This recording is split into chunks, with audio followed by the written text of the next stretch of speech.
Olá, está começando mais um ponto de encontro e hoje eu tenho aqui nos estúdios da TV Câmara o vereador Bertinho Scandiuzzi, também os seus convidados, o Dr. Otávio Guilherme Gonçalves de Almeida, ele é biólogo, e também Alexandre Carvalho Gouveia, o zootecnista.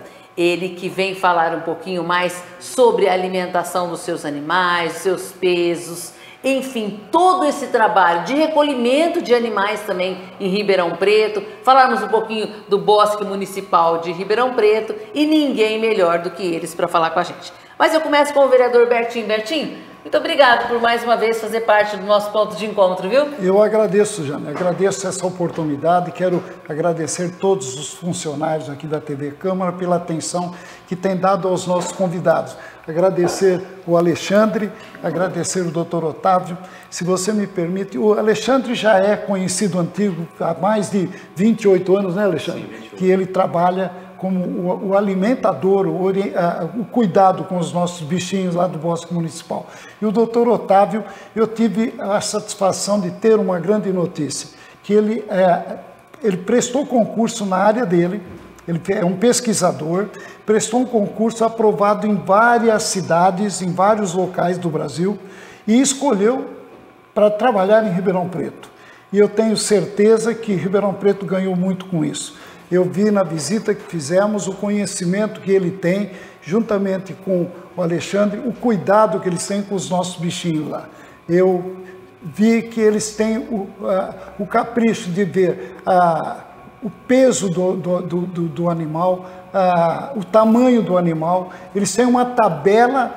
Eu falei, escuta, por que às vezes as pessoas reclamam que o coxinho de alimentação, o local de alimentação está vazio? Ele falou, nós temos que fornecer o necessário que o animal precisa para a sobrevivência dele. O que fica lá é exagero. Então, o que é? É uma economia para o próprio saber adequar a dieta do animal, né? E economizando o quê? Para que continue o bom atendimento sempre que eles têm prestado lá. Eu fiquei maravilhado, são dois profissionais que podem a população ter certeza que os nossos bichinhos do Bosque Municipal estão nas mãos de duas pessoas dedicadas mesmo. Ribeirão Preto, eu interpreto como referência no atendimento aos nossos bichinhos. Vou começar com o Alexandre Carvalho Gouveia, que, como disse o próprio vereador, há muitos anos à frente desse trabalho. Alexandre, primeiro agradecer a sua presença aqui. Eu sei que você é uma pessoa super ocupada, vindo aos estúdios da TV Câmara. Falar um pouquinho desse seu conhecimento, dos nossos animais, desse trabalho que você tem lá à frente de mais de 28 anos aí. E nesse calor de Ribeirão Preto, a gente pôde falar numa entrevista anterior com o Alexandre, outro Alexandre também, o Felcar, desse momento que a gente passa de calor intenso em Ribeirão Preto. Como é que é feito aí essa alimentação? Como é que é o cuidado que vocês têm com os animais? Bom, primeiramente eu queria agradecer ao vereador Bertinho Scandiuzzi, a toda a equipe da TV Câmara, por estar nos recebendo, eu e o biólogo Otávio, nesse momento aqui, justamente para poder contar um pouco do nosso trabalho com os animais. Eu sou realmente formado na área de zootecnia, e a zootecnia ela é voltada principalmente para a nutrição. O zootecnista ele é um nutricionista de animais, então ele cuida realmente do que o animal necessita, de todos os macro e micronutrientes que são necessários para a sua mantença, para a sua manutenção. Uhum. Nós sabemos que os animais em vida livre, eles forrageiam. Forragear é um termo técnico que é buscar alimento. Eles buscam alimentos o dia inteiro, de dia ou de noite, porque tem animais de hábitos noturnos e tem animais de hábitos diurnos. Eles ficam forrageando, eles ficam buscando alimentos. Existem presas, existem predadores, né? Uhum. Nós temos animais herbívoros, nós temos animais folívoros, frugívoros, granívoros. Tudo isso o zootecnista precisa entender da fisiologia digestiva de cada espécie. Ele precisa entender do TGI, que a gente usa muito esse termo abreviado, que é o trato gastrointestinal. Nós temos que fazer uma extrapolação, às vezes, entender que um elefante, por exemplo, um elefante ele não deixa de ser, o trato gastrointestinal de um elefante é igual de um cavalo, é semelhante a um cavalo. Então, você tem que entender, por exemplo, que um felino, um pequeno felino, ele tem um sistema digestório muito simples, diferentemente, né, de um ruminante. A proporção. Então, o que acontece? Os animais, eles buscam alimento, na verdade, estão buscando energia. Eles buscam energia através dos alimentos que eles ingerem, que eles consomem. Esses alimentos, eles vão ser metabolizáveis, são metabolizáveis, porque todo alimento, ele entra logicamente pela boca, né, mas ele vai ser metabolizado. E essa metabolização gera energia. Se nós estamos... Como é que é o gasto da energia? Não sei se é você ou o doutor Otávio que vai me responder. Desses animais, uma vez que eles estão lá num ambiente, vamos falar, não é fechado, mas não está livre. Então, como é que é feito aí esse metabolismo, esse gasto, essa energia? Para nós conseguirmos fazer esse cálculo diário de consumo, quanto que ele necessita, eu preciso saber primeiramente o peso do animal. Então eu calculo a necessidade energética de manutenção. Vou fazer um exemplo aqui. Nós, seres humanos, nós precisamos de 2.000 quilocalorias por dia para nos mantermos. E se você for em qualquer supermercado, padaria, na hora que você for comprar algum alimento, você tem o rótulo dos alimentos na embalagem. Que ali o mapa exige isso, que é o Ministério de Agricultura, Pecuária e Abastecimento. Então, em cada 100 gramas daquele determinado alimento, você tem tantas quilocalorias. Então, se você sabe se consumindo 100 gramas disso, ou de um alimento, ou de uma fruta, né? No final do dia, você sabe se você atingiu ou não aquelas 2.000 quilocalorias. Para uma arara, por exemplo, vamos comparar uma arara canindé, por exemplo, ela pesa em torno de 800 gramas, 1 quilo. Ela necessita 140 quilocalorias por dia. Olha só, então tudo é medida, é o peso, vocês fazem esse trabalho para saber o que vai então, poder... é lógico, se eu perguntasse para vocês não têm essa obrigação de saber, mas nós que trabalhamos na área, nós temos que exatamente saber quanto que uma arara canindé precisa consumir por dia. Ela precisa consumir no máximo 60 gramas por dia. Então é muito pouco, então às vezes, por isso que eu tenho que fornecer exatamente o que ela precisa para ela se manter. Só para não perder, você me perguntou do calor. Tem animais, por exemplo, que sofrem com o calor. Tem animais que sofrem com o calor. Então nós temos que fazer algumas estratégias alimentares no calor. Nós temos que conhecer a ecologia alimentar de cada espécie em vida livre, para a gente estar adaptando em ambiente natural, que a gente fala. Então, a gente tem alguns termos técnicos. Animais em vida livre, a gente considera que são in situ. Animais que estão em cativeiro, em ambiente controlado, a gente fala ex situ. Quando eles estão no zoológico, eles estão sob nossos cuidados. Então, por exemplo, o sorvete, ele não deixa de ser uma técnica... Que vocês usam ali para estar inserindo naquele ambiente. Para aliviar o calor. No calor também a gente usa alimentos mais frescos, verduras, os legumes, eles não são cozidos nessa época, em comparação no inverno. Deixa eu falar um pouquinho agora com o doutor Otávio, biólogo. O que é o seu trabalho lá, doutor Otávio? Muito obrigada por estar conosco aqui hoje nos estúdios da TV Câmara. Já tive grandes referências a seu respeito e parabenizando também por todo esse seu trabalho, por todo esse seu estudo e também por escolher Ribeirão Preto. Muito obrigado, eu que agradeço o convite, Jane. Prezados telespectadores, vereador, muito obrigado. O trabalho do biólogo de zoológico, ele consiste em garantir principalmente o bem-estar animal. O que vem a ser bem-estar animal? É um conjunto de técnicas e procedimentos para mimetizar o ambiente natural, fazendo com que o animal não perca o seu instinto, ou seja, aquilo que é inato ao comportamento daquele animal, e dessa forma ele consiga expressar pelo menos 5 liberdades. A liberdade de não sentir fome ou sede, ou seja, o manejo nutricional no qual o zootecnista entra. Que é o que o próprio Alexandre comentou ali, há pouco, né? A liberdade de não sentir dor ou apresentar ferimentos, que entra o manejo veterinário. A liberdade de expressar o seu comportamento, que entra muito o setor de biologia nesse âmbito, através de técnicas de enriquecimento ambiental. E a liberdade de forragear, a liberdade do seu meio ambiente, de ali aproveitar onde ele aquele vive. meio enriquecido. Então, as técnicas de enriquecimento ambiental, elas vão mimetizar o hábitat natural do animal, para que ele não perca esse comportamento inato desenvolvido ao longo de um processo evolutivo muito complexo, né? Então, tem mais alguma colocação? Não, isso nós vamos discorrendo a Isso. Deixa eu perguntar uma coisa. Lá vocês têm esse trabalho todo voltado para os animais, tanto o Alexandre como você, eu acho que trabalha aí nessa parceria. A minha pergunta, não sei se o Alexandre você pode responder. Quando nós temos aqueles animais que estão na rua, vocês têm um trabalho de recolhimento? Como é que é feito esse trabalho? Ah, não, Jane, mas já tem aí um lugar específico. Como é que é feito? Vocês podem orientar a população? O que acontece nesses casos? O recolhimento de animais silvestres, ele só é previsto em circunstâncias muito específicas. Por exemplo, me dá um exemplo. Por exemplo, vamos imaginar que uma onça ela caminhe pelas ruas de Ribeirão Preto. Existe um risco para o animal e um risco para o munícipe. Certo. Nesse caso, uma autoridade legalmente constituída que tenha licença de manejo para a captura fará a captura do animal, a captura e a contenção. Certo. Então, nós poderíamos ser acionados para auxiliar no manejo, mas no bosque nós não temos a prerrogativa de ir a campo coletar espécimes nativos da fauna silvestre, seja espécimes nativos do território ou que tenham seu ciclo em rota migratória parcial aqui no nosso território nacional. Então, o que acontece?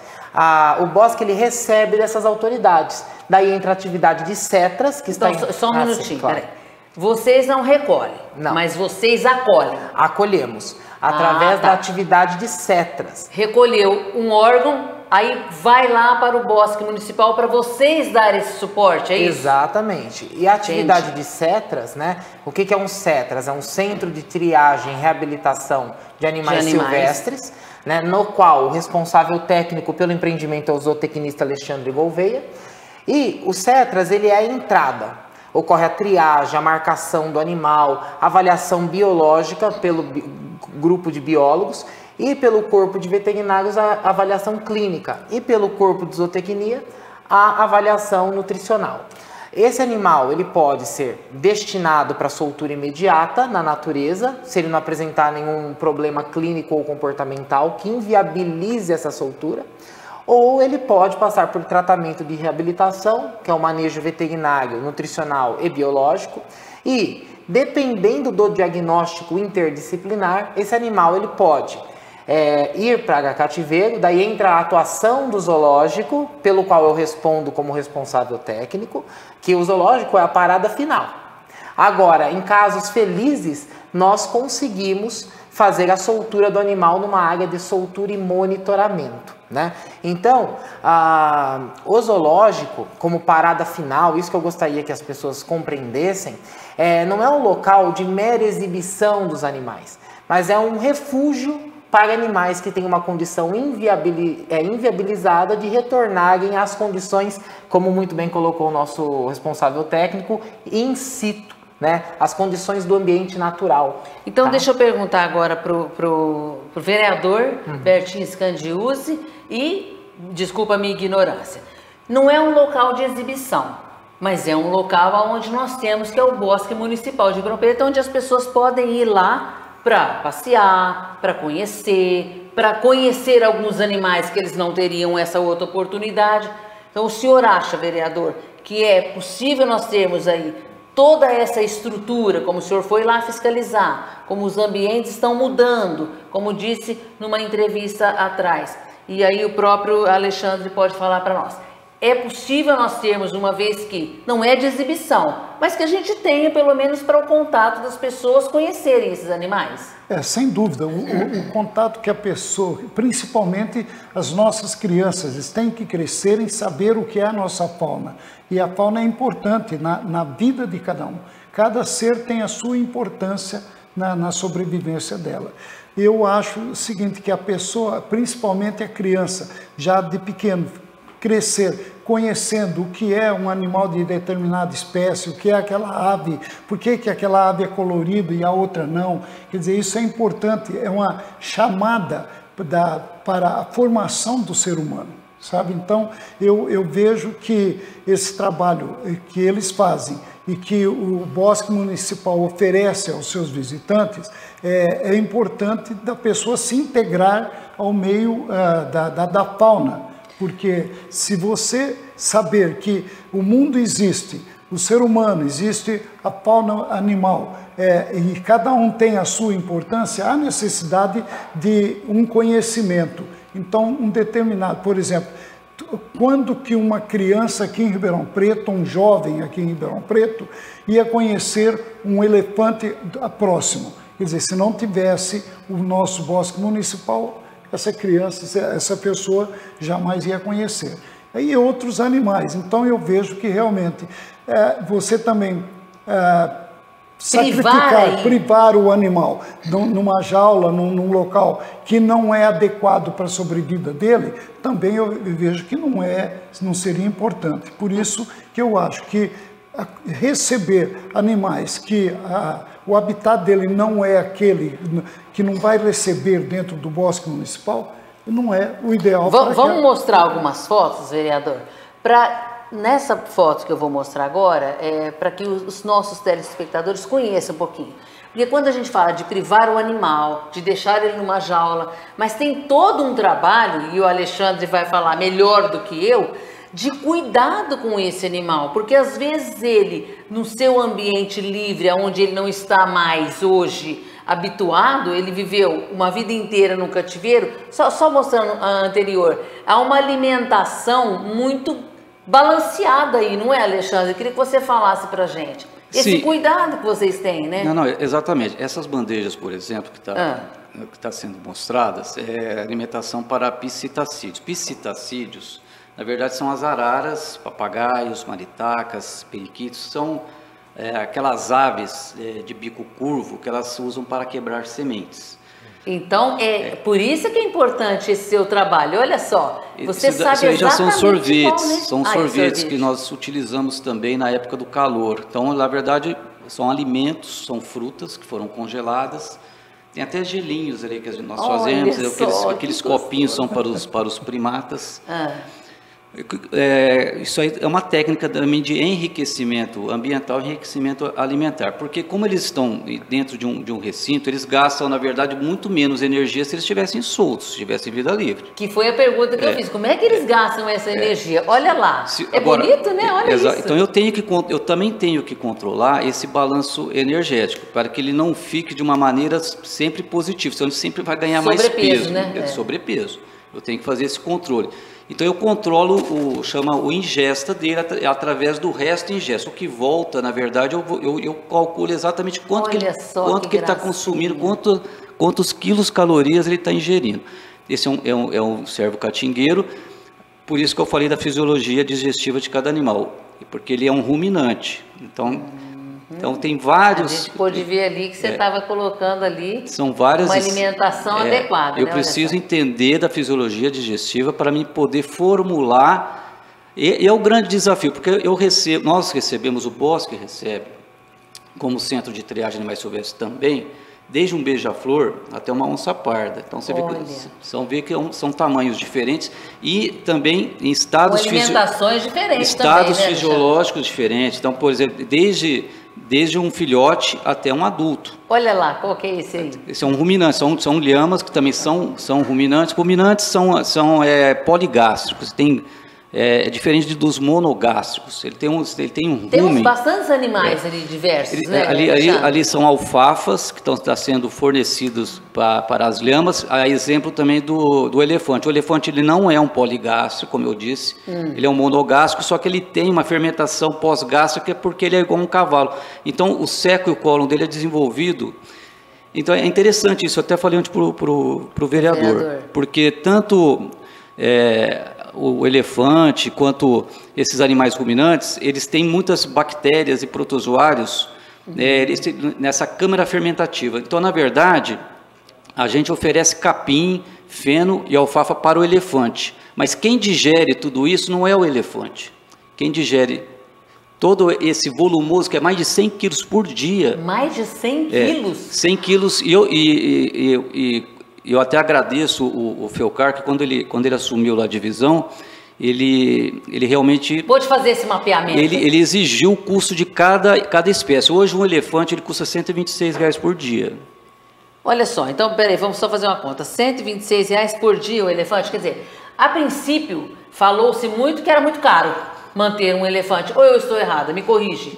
É R$ 126 por dia entre feno, alfafa, que é o obrigatório, e o capim que nós buscamos também. Isso daí é 100 quilos que nós consideramos de alimento volumoso. Na classificação técnica de volumoso é porque ele tem mais de 20% de fibra bruta. Entendi. Só que esse volumoso, na verdade, eu tenho que oferecer, não é para o elefante, é para aquelas bactérias e protozoários que estão na câmara fermentativa no sistema digestório do elefante.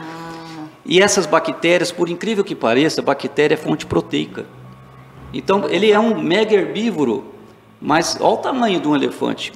Da onde que ele obtém tanta proteína? Vem das bactérias e dos protozoários que estão dentro. É que nem cupim madeira.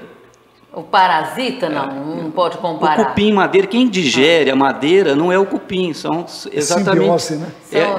Essa microbiota que tem dentro do aparelho digestivo de um cupim. É uma aula aqui, né, do Bertinho? Exatamente.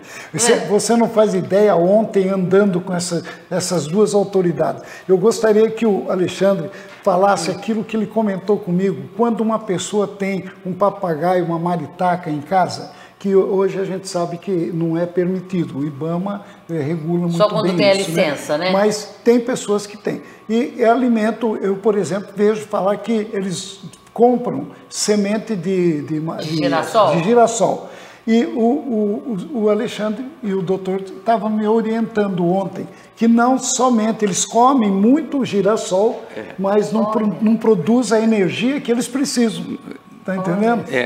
Na verdade, o que acontece? O girassol, ele tem 50% do girassol é gordura. E a gordura ela é muito palatável. Tanto é que qualquer ração para pet, o que mais encarece a ração para pet é a gordura e a proteína. Né? A proteína porque ela é cara, a proteína animal é cara, e a gordura também porque ela é palatável, e é fonte de energia para os animais. O que acontece? Se você coloca girassol para os papagaios e coloca ração, ele não vai comer a ração, ele vai no girassol, porque tem mais gordura. Só que ele vai atingir aquela demanda energética que ele precisa. Na hora que ele atinge aquela necessidade energética, ele para de consumir, só que ele não vai estar nutrido, ele vai estar alimentado, mas não vai estar nutrido. Olha como é importante essa informação. É aí que acontece, excesso de gordura em qualquer animal, nós também, vai para o fígado. Por quê? Quando nós consumimos alimentos, a gente vai consumir glicídios, que são os carboidratos, as proteínas, né? E o extrato etérico, que é a gordura. Só que desses macronutrientes, nós absorvemos primeiro os glicídios, que são os carboidratos. O excesso que a gente consegue armazenar vai para o fígado, como forma de glicogênio. E o excesso de glicose vira gordura. E essa gordura ela é armazenada no fígado também. E os papagaios é a mesma coisa. Então tem muitas doenças nos papagaios de fígado gorduroso, elas acabam indo a óbito. Olha, então as pessoas de uma maneira... É bacana você falar isso, porque às vezes aquela senhora que está em casa, o nosso telespectador, que tem esse animal silvestre, porque muita gente tem, às vezes condição de ter lá com a sua licença ou não, e não tem talvez essa informação que você está falando agora. Então, por que é importante esse trabalho de vocês lá no zoológico, lá no próprio Bosque Municipal de Ribeirão Preto? Porque vocês já têm a dosagem, já sabem o conhecimento, de que forma eu vou tratar esse animal, esse peso, eu posso dar isso aqui, eu posso dar aquilo ali. Inclusive papagaios também eles têm uma deficiência que é em vitamina A. A falta de vitamina A faz o bico deles crescerem de uma maneira errônea e acaba ficando forma torta, por exemplo. E não aquela curvada. Então, como naquela foto que foi passada vamos ver inicialmente, se é possível. ali até era um enriquecimento ambiental para a festa junina. Vamos ver se tem a Mas foto ela tem aí pimenta, tá tem pimenta dedo de moça. Vai passando que ele vai falando. Porque nas bandeiras. Isso, olha lá, essa daí. Olha lá, que está em vermelho ali, que está em vermelho ali é pimenta dedo de moça. Ela é fonte de vitamina A. Pimenta dedo de moça, olha só. Isso é importantíssimo para os pesticidas. Olha que bacana. Tá vendo como a gente vai aprendendo, vereador Bertinho? Que bacana. Inclusive, Jane, eu tive o capricho de perguntar para o Alexandre e para o doutor Otávio. Escuta, então uma pessoa que está na sua casa de uma maneira errada, com um animal que não é permitido, mas tem lá, para que esse animal não sofra, essa pessoa precisaria de uma orientação. Vocês dariam essa orientação sendo procurado? Prontamente ficaram à disposição das pessoas de Ribeirão Preto e de orientação aí para orientação no sentido de alimentar essas aves que eles têm em casa. Ô Alexandre, eu falei com o doutor Otávio, ele falou que vocês não fazem o resgate, mas suponhamos que é um animal de pequeno porte, uma arara, por exemplo, a pessoa mudou, escapou, tal. Vocês resgatam? É possível ou não? Primeiro tem que passar por essa triagem que ele falou. O bosque, ele não faz resgate. Não faz. O que o doutor Otávio explicou, e até com bastante propriedade, é isso mesmo. Somente o Corpo de Bombeiros e a Polícia Ambiental, eles têm essa competência, até porque eles têm os EPIs necessários. E vocês só acolhem? Nós recebemos, fazemos o acolhimento, a reabilitação, é o grande desafio. Você reabilitar o animal silvestre que chega vitimado. Né? E aí tem três situações. Soltura imediata, que é o melhor dos mundos, é soltura imediata. Ele chegou, não, está apto para soltura, já a Polícia Ambiental, ela já traz, ela já sabe onde foi resgatado e solta na mesma área. No mesmo ambiente que ela fez ali a captura. Só que nem sempre acontece isso. Isso é minoria. Na área de ocorrência. Na área de ocorrência da espécie. Mas isso é a minoria dos casos. Tem situação que nós vamos reabilitar sim. Aí nós temos que pedir autorização ao órgão fiscalizador, que é o Estado, que é a Secretaria do Estado do Meio Ambiente. Aí, para fazer essa soltura, que não somos nós que fazemos soltura também, é a própria Polícia Ambiental, mas eles autorizam só com exames coproparasitológicos, que é o exame de fezes, que tem que dar negativo, e também tem que ter um laudo veterinário, comprovando a aptidão para soltura. Podemos liberar esse animal, é isso, doutor? Isso. Após a constatação do médico veterinário, né, por quê? A partir do exame, quando nós percebemos que o animal está livre de parasitos, é uma garantia que esse animal ele terá uma probabilidade maior de sobrevivência fora do cativeiro. E segundo, é uma garantia que nós aumentamos a probabilidade de evitar o aumento de incidência de parasitoses em áreas nas quais esses parasitas não estavam. Entendi. Então é por isso que o Estado, né, na verdade a legislação federal ela exige esses exames para garantir a conservação da biodiversidade. Eu gostaria só de pontuar algo na entrevista, eu poderia? Pode, porque nosso programa já está quase encerrando. Olha, vereador, que gostoso quando o tema é bom, flui, né? Pode falar, doutor Otávio. Eu só queria naquela foto em que temos nós no auditório... você lá falando, essa daí. Eu, Alexandre Gouveia, nós estamos agora colocando em prática o programa de capacitação dos nossos colaboradores, deixando bem clara a função da equipe técnica, dos tratadores, dos seguranças, que são entidades... É uma reciclagem mesmo, doutor? É uma reciclagem continuada. Né, para garantir as boas práticas no atendimento aos animais, a segurança dos funcionários e também do munícipe que visita o parque. No futuro eles terão aulas de primeiros socorros, tanto nos animais quanto nos munícipes, curso de brigada de incêndio, que até o nosso chefe de divisão, Alexandre Felcar, comentou muitas vezes, e tudo isso endossado pela secretaria. Na foto nós temos os tratadores, temos os estagiários e nós temos também o corpo técnico da Secretaria de Meio Ambiente, lotado lá no Parque Municipal Morro do São Bento, que acompanhou também, e serão futuros palestrantes, porque a educação de um indivíduo, ela é multifatorial, tem muitas nuances envolvidas, mas para nós temos que enxergar o tratador de animais também como um facilitador, né, Claro. que comunica aos técnicos o que ele observa diariamente, mas também interage com o munícipe tirando dúvidas. Então todos são importantes nesse processo educativo. Parabéns a todos Obrigado. vocês e a todos os envolvidos. E ao vereador Bertinho, mais alguma colocação? Só agradecer essas duas autoridades e agradecer o carinho que eles têm com os bichinhos. Então, as pessoas, quando vão visitar, como disse aqui o nosso entrevistado anterior, o Felcar, ele, numa outra oportunidade que ele esteve aqui com a gente, ele falou que nós temos que dar uma condição digna para os visitantes, né? Isso é importante, que o que o doutor Otávio acabou de dizer, preparar então os colaboradores para receber também bem os moradores, os visitantes. Combinado. Bem, Obrigado. nós vamos aqui encerrando mais um ponto de encontro e eu convido vocês para participar conosco de toda a nossa programação. Lembrando também que às terças-feiras e quintas-feiras, a partir das 18 horas, as sessões ao vivo aqui mesmo na Câmara Municipal e toda a nossa programação em todas as plataformas digitais. Nós vamos encerrando por aqui mais um ponto de encontro.